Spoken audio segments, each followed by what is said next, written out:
This week we're talking about homelessness, and we know that homelessness has been an issue in the city of Fort Myers and a lot of cities for a long time, but it's been brought to the forefront recently. Why do you think it's brought to the forefront now?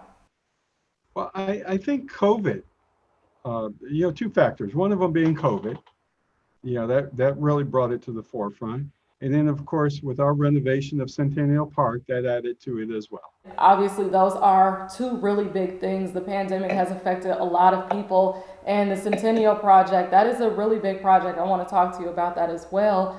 But the COVID pandemic and the project, that's still not an excuse, right? Or you can't just put that off on those two things. So, what is the city doing to still address the homeless issue? And I wasn't meaning to imply that COVID or Centennial Park was the cause of the homeless. This has been an ongoing problem, as you said.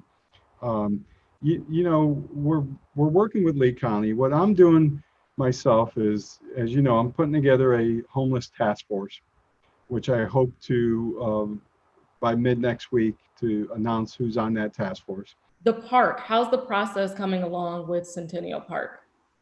It's a slow process that's been delayed a little bit because, as you know, um, we were originally spending 550,000 on the equipment. Now we've upped it to the 900,000.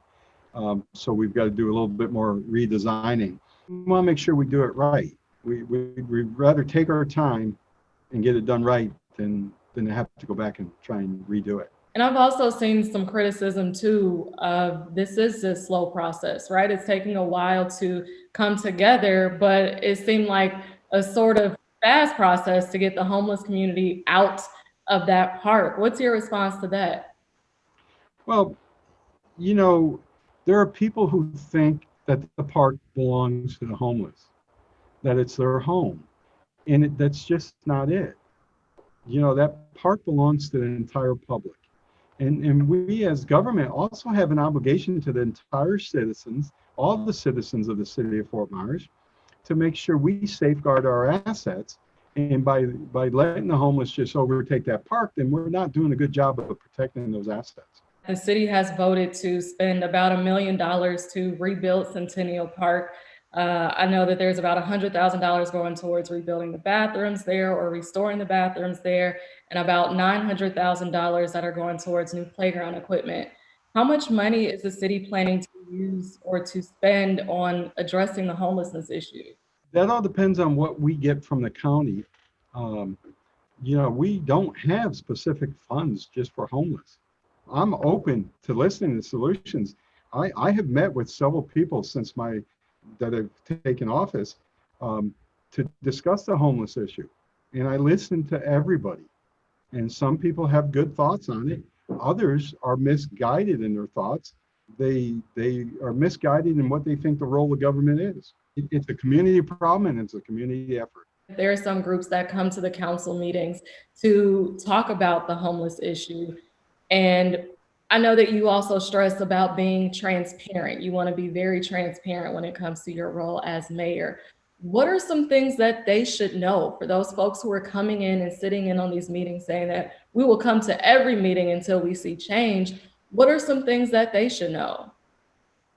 Well, I think what they should know is I've been very clear. I wrote a guest opinion that was published in the paper on the homeless issue. And I made it clear that I said, this is not the responsibility of local government to address this problem. We play a part in it. This is a societal issue. So there's a lot of factors that should play into this, churches, citizens in general, uh, philanthropic groups, government, nonprofits. We all need to be working together. And and I welcome these advocates. They have every right to come to the meeting. They have every right to their public input. But if you notice, if you watch, what they're telling us is there's a homeless problem, which we all know that. Very few, if any of them, are coming to the council meeting with viable, actionable, sustainable reasonable solutions to the homeless problem.